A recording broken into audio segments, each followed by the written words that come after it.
할렐루야. 반갑습니다. 목사님이 저를 소개해 주실 때만 제가 할렐루야 하고 화답 받을 수 있겠죠?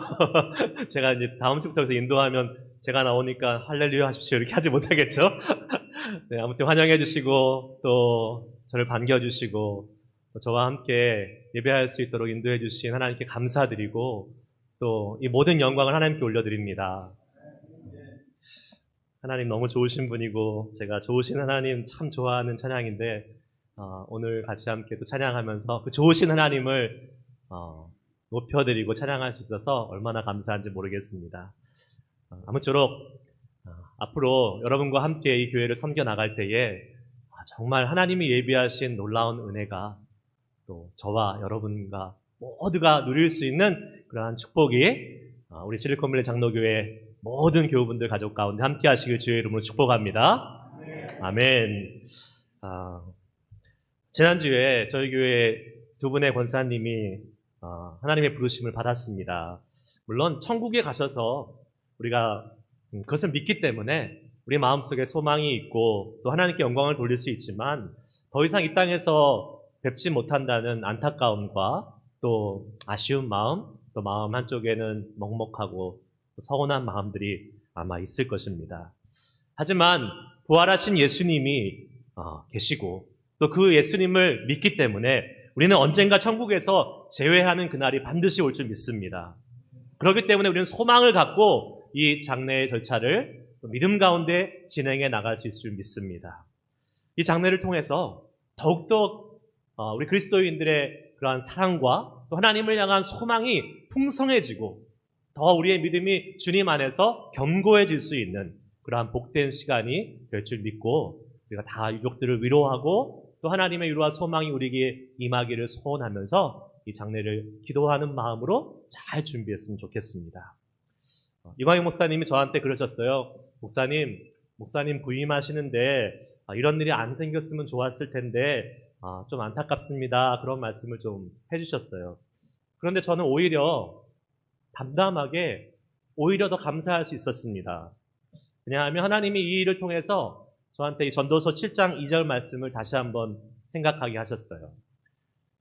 소상집에 가는 것이 잔치집에 가는 것보다 나으니 모든 사람의 끝이 이와 같이 됨이라. 산자는 이것을 그의 마음에 둘지어다. 아멘. 모든 사람의 끝이 이와 같이 됨이니라. 산자는 이것을 그의 마음에 둘지어다.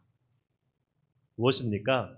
모든 인간은 죽음 앞에서 숙연해지고 겸손해질 수밖에 없습니다. 제가 실리콘밸리 장로교회 담임 목사로 부임하는 이 순간에 이렇게 첫 시작을 우리 교우분들의 장례와 함께 시작할 수 있게 하신 하나님의 뜻이 분명히 있다고 봅니다. 그것이 무엇일까요? 기도하는 가운데 저에게 하나님이 이렇게 말씀하시더라고요. 우리 인간은 모두 다 연약하다. 너도 연약하다. 내가 부르면 언제든지 너는 목회 사역을 접고 나에게 와야 된다. 너의 한계를 깨닫고 너의 제한을 깨닫고 겸손하게 나만 붙잡고 목회해라. 다시 한번 하나님이 저에게 하시는 말씀을 들을 수가 있었습니다. 이제 앞으로 진행되는 장례 절차를 통해서 주님의 영광 받으실 것입니다. 그리고 우리에게는 한없는 위로와 소망이 채워지는 살아계신 주님의 은혜가 경험되는 귀한 장례의 예배들이 진행될 것이라고 믿고 우리가 소망 가운데 이 시간을 지내길 소원합니다. 그리고 안타깝게 가족을 잃고 마음에 상심하고 있는 우리 유족들에게 주님의 은혜가 가득 채워지는 복된 시간 되시기를 주의 이름으로 축원합니다. 목사는 연말을 맞이하면 교회 1년 계획을 세우는데요. 특별히 1년의 표제를 뭐를 가질까? 어떤 표어를 가지고 우리 교회를 같이 함께 하나가 돼서 1년을 이끌어갈까라는 고민을 합니다. 근데 아시다시피 제가 언제 우리 실리콘밸리 장로교회 담임 목사로 결정됐습니까? 불과 2주 전입니다. 2주 전에 담임 목사에 결정됐다는 소식을 듣고 제 마음이 급해졌습니다. 물론 그 전에 청빙 과정이 있었지만 어찌됐든 될지 안 될지 모르는 상황에서 제가 미리 설레발을 칠 수 없는 거 아니겠습니까? 미리 교회 표를 정할 수도 없고. 그래서 정해지는 그 순간부터 기도하기 시작했습니다. 하나님 2주밖에 남지 않았는데, 2주도 아니죠. 열흘 정도 남았는데 어떻게 해야 되겠습니까? 마음이 막 급해지고 바빠지는 거예요. 자, 마음이 급해지고 바쁠 때는 우리 어떻게 해야 됩니까? 어떻게 해야 돼요? 기도해야죠. 빌 하이베스 목사님이 이런 글을 썼죠. 이런 책을 쓰셨습니다. Too busy not to pray. 너무 바빠서 기도하지 않을 수 없습니다. 바쁠수록 기도해야 돼요. 그래야지 하나님이 그 바쁨 가운데 평안을 주시고 나아갈 길을 알려주시는 것입니다. 아멘입니까? 네, 그렇습니다. 그래서 저도 기도했어요. 더 기도했어요. 바쁘지만, 마음이 급하지만 더 기도하면서 하나님의 뜻이 무엇입니까? 하는데 저희가 성경 통독을 쭉 계속하고 있었어요. 저희 아내랑 같이. 근데 이사야서 60장 1절 말씀이 제 마음속에 탁 들어와서 나가지 않는 거예요. 수많은 말씀들이 지나가는데 이 이사야서 60장 1절 말씀이 제 마음속에 탁 머물었습니다. 박혔습니다.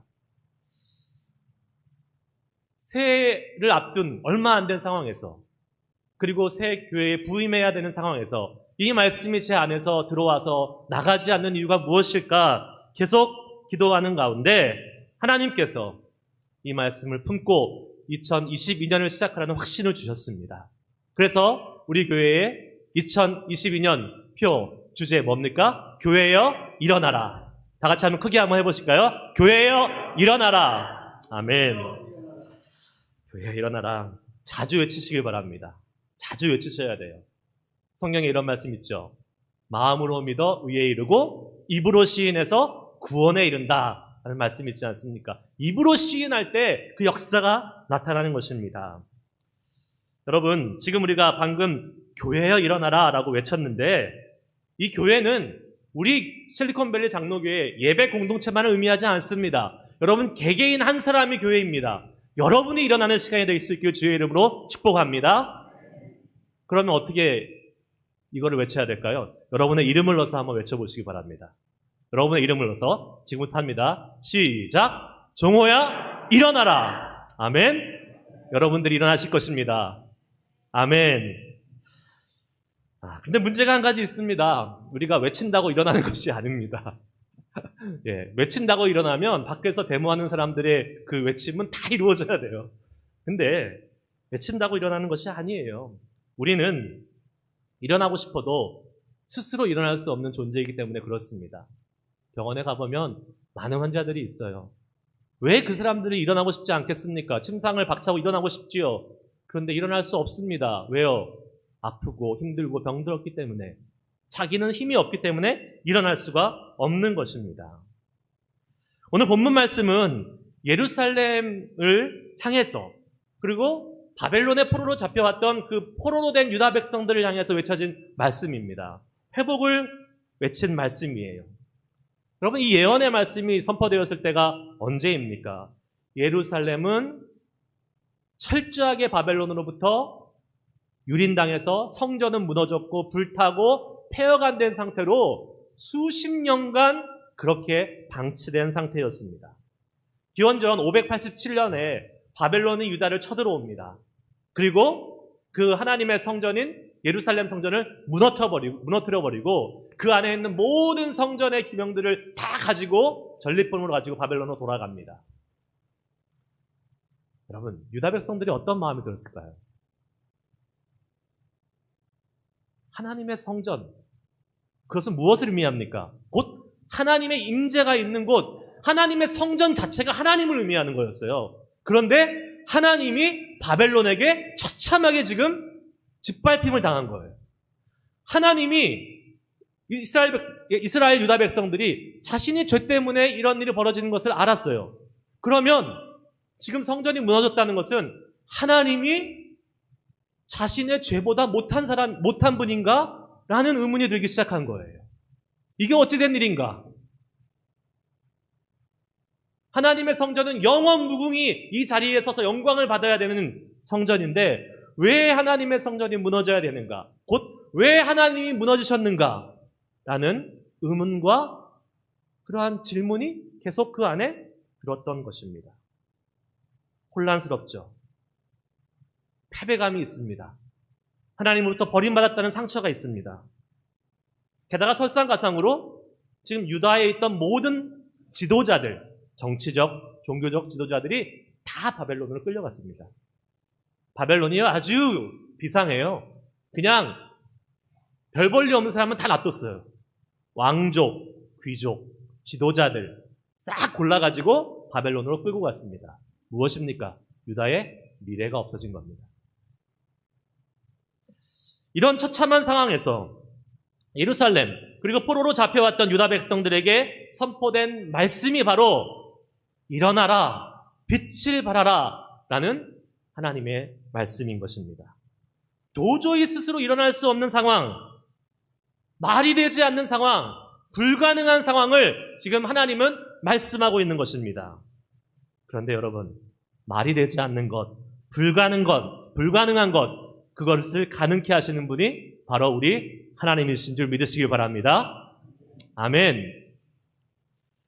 여러분, 한인 이민사회에서 교회가 얼마나 중요한 역할을 하는지 우리는 잘 알고 있습니다. 보통 여기 벌써 30년, 40년, 수십 년째 이민교회 생활을 하시는 분들인데요.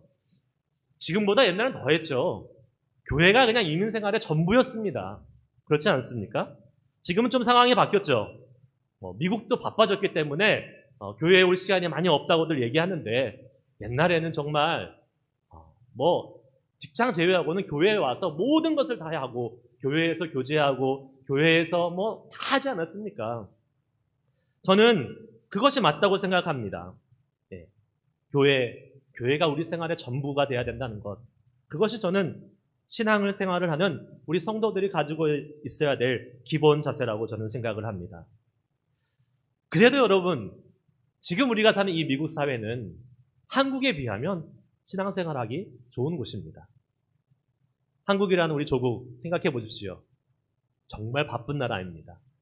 낮에는 일하느라고 바쁘고 밤에는 노느라고 바쁘고 24시간 불이 꺼지지 않는 나라 한국. 그런데 여러분, 미국은 얼마나 좋습니까?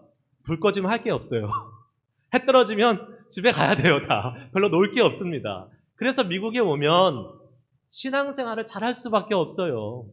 교회 갈 수 있는 시간들이 많아지고 교회에서 많은 우리가 위로를 받고 또 교제를 하면서 기쁨을 누릴 수 있는 것입니다.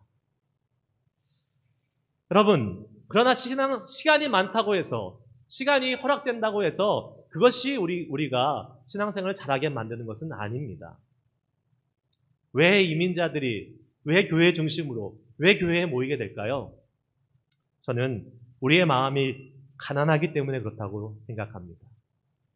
우리는 미국에서 마이너리티, 소수민족으로 살아가고 있습니다. 아무리 우리가 영어를 잘하고요, 아무리 미국의 문화에 익숙해졌다 해도 우리는 여전히 차별받고 여전히 우리는 무시당하는 그러한 존재로 살 수밖에 없는 구조가 이 미국 사회의 구조입니다. 한 번은요, 여러분은 캘리포니아 사셔서 잘 모르시죠? 저는 조지아에 살았기 때문에 인종차별이라는 것을 엄청나게 많이 경험했습니다. 제가 미국에 오자마자 여권을 잊어버렸어요. 여권에 뭐가 들어있습니까? 비자가 들어있습니다. 그래서 여권을 새로 만들었어요. 그리고 나서 이제 미국에 들어와야 되는데 다행히 옛날 잊어버린 여권을 찾았습니다. 그러면 이제 두 여권을 같이 들고 다녀야 되는 거예요. 새 여권과 비자가 들어있는 옛날 여권과. 그러면 저는 한국에 갔다가 이 애틀란타 조지아 공항에 내리면 항상 오렌지 백 같은 거를 들고 세컨더리 인스펙션 하는 곳에 가야 됩니다. 그리고 거기서 2-3시간 조사를 받아야 돼요. 완전히 범죄자 취급입니다. 뭔가 이 사람이 이 미국에 불순한 의도를 가지고 들어왔다라는 그러한 마음을 가지고 이 조사하는 사람들이 막 신문을 해요. 얼마나 기분 나쁜지 모릅니다. 제가 범죄를 저지른 것도 아니고 그냥 여권 하나 잊어버렸을 뿐인데 그런 취급을 받는 거예요. 그런데요, 샌프란시스코를 이사 오니까 여기서 한국을 가다 딱 오는데 그 앞에서 이미그레이션 인스펙션 하는 분이 저를 딱 보더니 Don't worry, it will be easy. 딱 하면서 가긴 가야 된대요. 가긴 가야 되는데 가서 너무나 쉽게 프로세싱 해주고 다 동양인, 다 뭐 중국인, 한국 사람 이런 사람들이 있으니까 너무 쉽게 끝나긴 하더라고요. 그러니까 캘리포니아에 사는 게 축복입니다, 여러분. 어찌되었던 우리는 이곳에 살면서 억울한 일 당할 때가 많이 있어요. 미국에서 그래서 한인교회가 많아지는 것이고 우리의 마음이 가난하고 우리의 마음이 억울하고 하나님을 찾지 않으면 도대체 살 수 없는 이 이민사회에서 주님을 만나고 주님을 경험할 수 있는 그 하나님의 위로와 용기를 얻을 수 있는 교회가 얼마나 소중한 곳인지 모르겠습니다. 생각해 보십시오. 여러분, 오랫동안 한국에 가족이 있으신 분들 생각해 보세요. 1년 내내 한 번도 보지 못하는 그 가족하고 그래도 일주일에 2번, 3번, 많게는 매일 새벽 기도 때 만나는 교인들하고 누가 더 가깝습니까? 교인이 가깝습니다. 교회가 내 집이고 교회가 내 가족입니다. 그래서요, 교회가 행복하면 나도 행복해지는 것이고 반대로 교회가 불행하면 나도 어려워지는 것입니다. 그래서 사탄은 늘 교회를 공격하는 것입니다. 교회가 일어나서 교회가 힘있게 전진하는 것을 늘 방해하는 거예요. 일어나지 못하게 주저앉히려고 온갖 방법을 통해서 교회를 공격하는 것입니다. 자, 이제 우리가 스스로 일어날 힘이 없으니 우리는 어떻게 해야 됩니까? 어떻게 해야 돼요? 일어나킬 수 있는 누군가의 힘을 얻어야 합니다. 나는 못 일어나니까 누가 좀 일으켜 세워줘야 돼요. 누가 일으켜 세울 수 있습니까? 교회는 누가 일으켜 세울 수 있습니까? 여러분들은 제가 오늘 새롭게 부임했으니까 저에 대한 기대가 있을 것입니다. 김종원 담임 목사가 우리 실리콘밸리 장로교회를 일으킬 거야. 그 기대를 빨리 내려놓으시기 바랍니다. 빨리 내려놓으셔야지 여러분 신상에 유익하세요. 저는 못 일으켜요. 저는 그런 능력이 없어요. 여러분 열심히는 하겠지만 저는 못 일으킵니다. 제가 담임 목사님이 없는 동안 우리 장로님들이 정말 새벽기도 열심히 인도하시고 너무 감동받았어요. 제가 새벽기도 가끔 펑펑 내도 되겠더라고요. 장로님들 다 너무 잘하시니까. 네. 그런데 여러분, 장로님들이 교회 일으키시겠지? 아니요. 장로님들 못 일으킵니다. 담임 목사님은 없어도 성도님들이 이 자리를 지켰잖아요. 우리 성도들이 교회 일으킬 수 있을 거야. 그래, 우리가 그래도 믿음 생활 여기서 얼마나 했는데, 몇십 년 했는데, 우리가 할 수 있을 거야? 아니요. 절대 못합니다. 왜 그럴까요? 우리는 모두 다 연약한 죄인들입니다. 하나님 앞에서 우리는 아무것도 할 수 없는 죄 많은 연약한 자들입니다. 그래서 제가 늘 마음에 새기고 있는 말이 있어요. 사람은 믿지 말자. 사람은 믿지 말자. 자, 믿는 도끼에 어떻게 된다고요? 발등 찍힌다. 믿음의 대상은 오직 주님 한 분뿐이십니다. 아멘? 사람은 믿지 마세요. 그렇다고 그 사람을 무시하라는 게 아닙니다. 사람은 사랑하면 됩니다. 사람은 사랑의 대상이지 믿음의 대상이 아니에요. 옆 사람들에게 이렇게 말씀하세요. 나 당신 안 믿어. 그러나 사랑해. 여기까지 하셔야 돼요. 여기까지. 자, 시작. 나 당신 안 믿어. 그러나 사랑해. 사랑하면 됩니다. 사랑하면 실망할 일도 없어요. 사랑하면 상처받을 일 없어요. 믿으니까, 믿을 대상이 아닌데 믿으니까 자꾸 실망하고 상처받는 거예요. 그냥 무조건 사랑해 주시기 바랍니다. 부탁드리겠습니다. 저도 무조건 사랑해 주세요.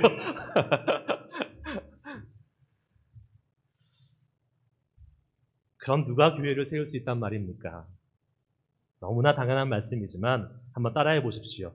오직 예수님만이 교회를 일으켜 세울 수 있습니다. 아멘. 아멘. 골로새서 1장 18절 말씀에 그는 몸인 교회의 머리시라. 그가 근본이시요 죽은 자들 가운데서 먼저 나신 이시니 이는 친히 만물의 으뜸이 되려 하심이요. 아멘. 예수님이 교회의 머리라고 성경은 말씀하고 있습니다. 머리에 뭐가 있습니까? brain, 뇌가 있습니다. 온 몸을 컨트롤하고 온 몸에 명령을 내리는 브레인이 머리에 있습니다. 머리가 조정하는 대로, 머리가 명령하는 대로 몸은 움직이는 것입니다. 머리가 일어나라 그러면 일어나는 거예요. 머리가 누워있으라 그러면 누워있는 겁니다. 그 명령을 따라서 몸은 움직일 수밖에 없어요. 그러므로 교회에서 가장 중요한 분, 가장 중심이 되는 분이 누구십니까? 예수 그리스도, 교회의 머리 되시는 우리 주님인 줄 믿습니다. 아멘. 우리 신체가 모두 중요하지만요, 신체 하나 없어도 살 수는 있어요. 물론 불편하고 어렵지만 팔 하나 없어도 살 수 있습니다. 다리 없어도 살 수 있습니다. 그러나 머리 없는 사람은 본 적이 없습니다. 왜요? 머리가 제일 중요하기 때문에 그렇습니다. 즉, 교회의 머리 대신 예수님이 없는 교회는 있을 수가 없습니다. 머리 대신 예수님이 사라진 교회는 더 이상 교회가 아닌 거예요. 교회인 척 겉모습은 하고 있지만 실상은 죽은 교회라는 사실을 여러분 기억하셔야 됩니다. 그런데 여러분, 예수님의 말씀과 예수님의 뜻보다는 사람들의 생각, 교인들의 생각, 목사의 생각, 장로의 생각이 많아지는 교회가 있으면 그 교회는 더 이상 교회가 아닌 것입니다.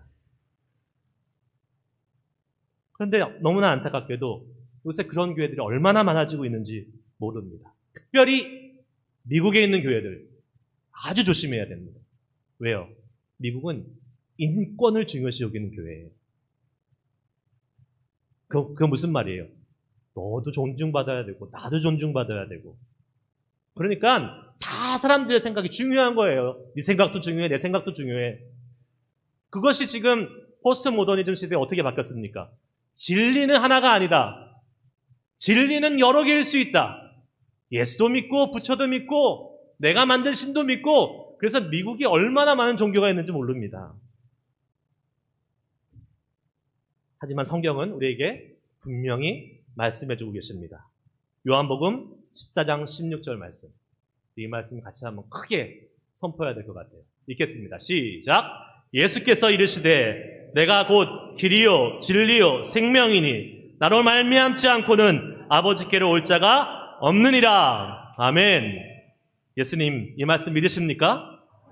그렇습니다. 누가 길이요 누가 진리입니까? 바로 우리 예수님이십니다. 우리 자신이 아닙니다. 기도 많이 하는 권사님, 집사님이 아닙니다. 유능하고 똑똑한, 마치 교회를 내가 이끌어가고 있는 똑똑하다고 말하는 그 사람들이 아닙니다. 내 인생의 진리는 오직 예수 그리스도 한 분밖에 없음을 믿으시기를 축복합니다. 동시에 우리 교회의 진리도 오직 머리 대신 예수 그리스도 한 분이어야 될 줄 믿습니다. 교회가 언제 일어날 수 있습니까? 내가 나를 내려놓을 때, 나의 제한적이고 편협하고 또 나의 그 벽에 갇혀있는 그러한 이성과 생각을 내려놓고 만물을 창조하시고 다스리시고 주관하시는 그 주인 되신 하나님 예수 그리스도 앞에 온전히 엎드릴 때, 그리고 그분의 손을 붙잡고 일어날 때 우리는 비로소 일어나 빛을 발할 수 있는 삶을 살 수 있게 되는 것입니다.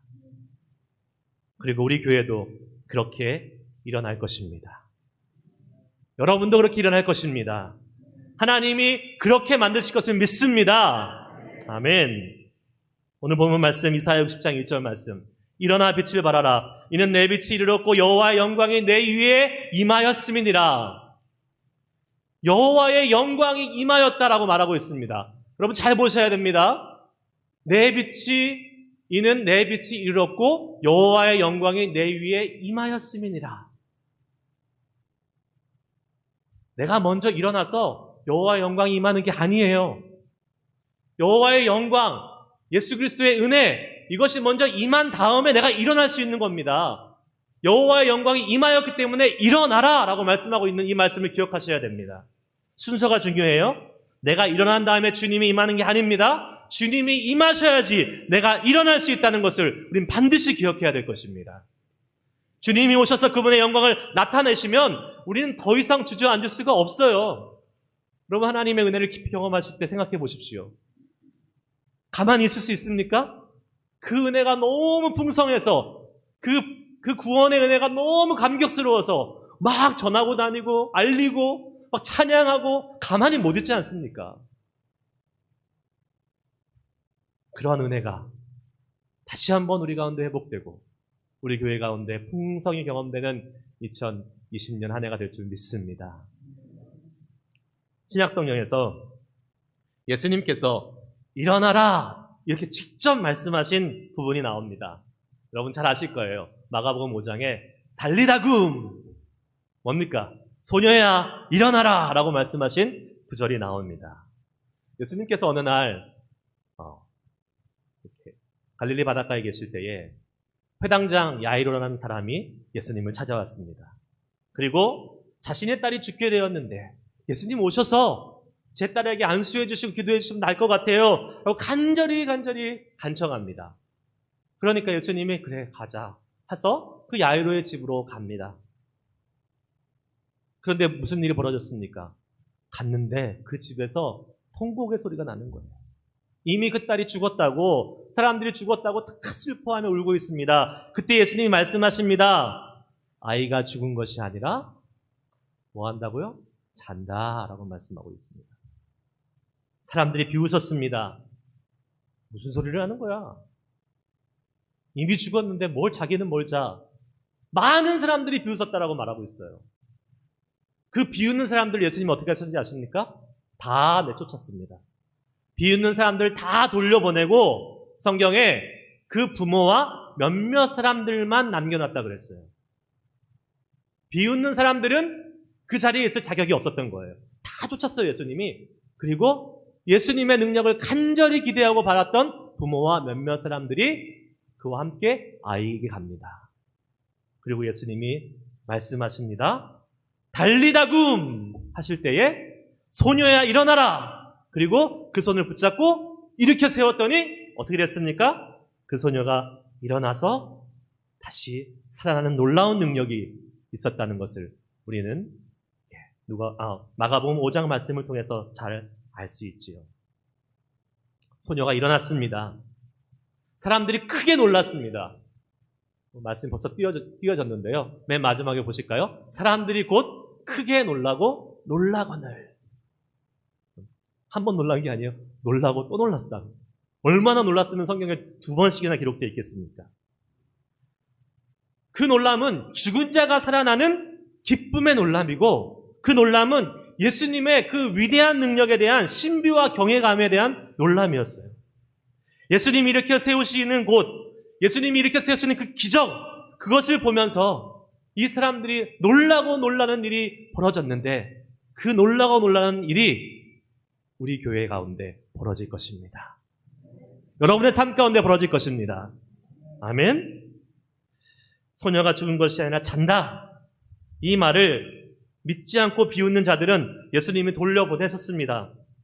예수님의 기적을 볼 자격이 없는 사람들입니다. 만약에 여러분 중에서도 무슨 기적이 일어나, 무슨 일이 일어나 이러한 마음을 혹시라도 갖고 있으면 여러분들은 그 기적을 올 한 해 못 보실 겁니다. 하지만 여러분 마음속에 이 소녀의 부모와 남은 몇몇 사람들처럼 예수님의 하실 일을 간절히 기대하고 바랄 때에 그 주님의 기적을 볼 수 있는 믿음의 눈이 열리고 믿음의 눈이 열릴 뿐만 아니라 우리의 삶 속에서 그 주님이 하신 놀랍고 위대한 기적을 경험하게 될 줄 믿습니다. 예수님께서 손잡아 우리를 일으켜 세워주실 것입니다. 우리 교회를 일으켜 세워줄 것입니다. 예수님이 일어나라고 말만 하고 지켜보지 않으셨어요. 어떻게 하셨습니까? 손을 잡고 일으켜 세워주셨습니다. 그러면서 달리다굼 말씀하신 거예요. 소녀의 손을 잡아 일으켜 세워주신 것처럼 우리의 손을 주님께서 잡아주시고 일으켜 세우시고 우리 교회의 손을 잡고 일으켜 세워주실 것을 저는 믿습니다. 이제 말씀을 마치려고 합니다. 저희 집에 세 아들이 있습니다. 송구영신 예배 때 소개해 드렸는데요. 이 세 아들들이 고등학생 2명, 중학생 1명. 저희 집 아침이 어떨 것 같습니까? 깨우는 전쟁입니다. 만약에 여러분 자녀나 손주 중에서 아침에 학교 가야 되는데 자기 스스로 먼저 딱 일어나서 세수하고 준비 다 하고 딱 앉아서 학교 가겠습니다. 이런 애가 있으면 빨리 병원에 데려가 보시기 바랍니다. 정상이 아니에요. 네. 애들은 안 일어나는 게 정상이에요. 못 일어나는 게 정상이에요. 저희 첫째 아들이 특히 이제 지금 시니어니까 늦게까지 할 일이 많아요. 그래서 늦게 잡니다. 1시, 2시쯤 자니까 아침에 7시에 일어나기 얼마나 어렵겠어요.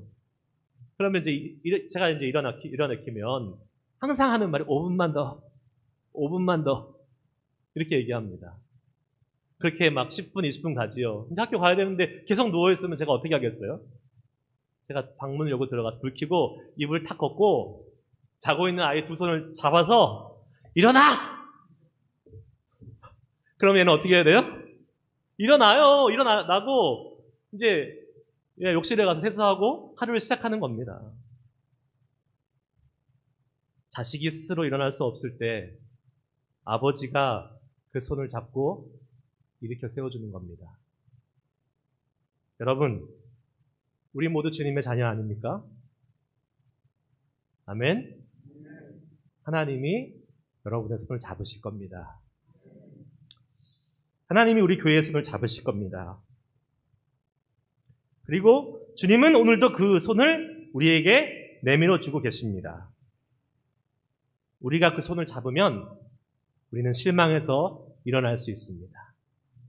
우리가 주님의 손을 잡으면 우리는 패배감에서 일어날 수 있습니다. 우리가 그 손을 잡으면 우리는 상처에서, 무기력함에서, 우울증에서, 아픔에서, 암에서, 질병에서, 우리를 괴롭히고 있는 모든 고통에서 우리는 일어나게 될 줄 믿습니다. 그 주님의 손을 잡으면 돼요. 지금까지 내가 혼자 일어나려고 얼마나 애썼습니까? 얼마나 아둥바둥했습니까? 안 되잖아요. 그러나 우리에겐 길이 있습니다. 예수님의 손을 붙잡으면 됩니다.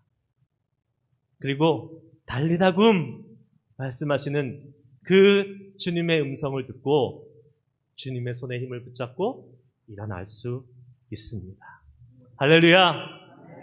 그렇게 될 수 있는 2020년도 우리 실리콘밸리 장로교회, 우리 교회, 그리고 우리 교회 모든 교회 여러분의 삶이 될 수 있기를 주의 이름으로 축복합니다.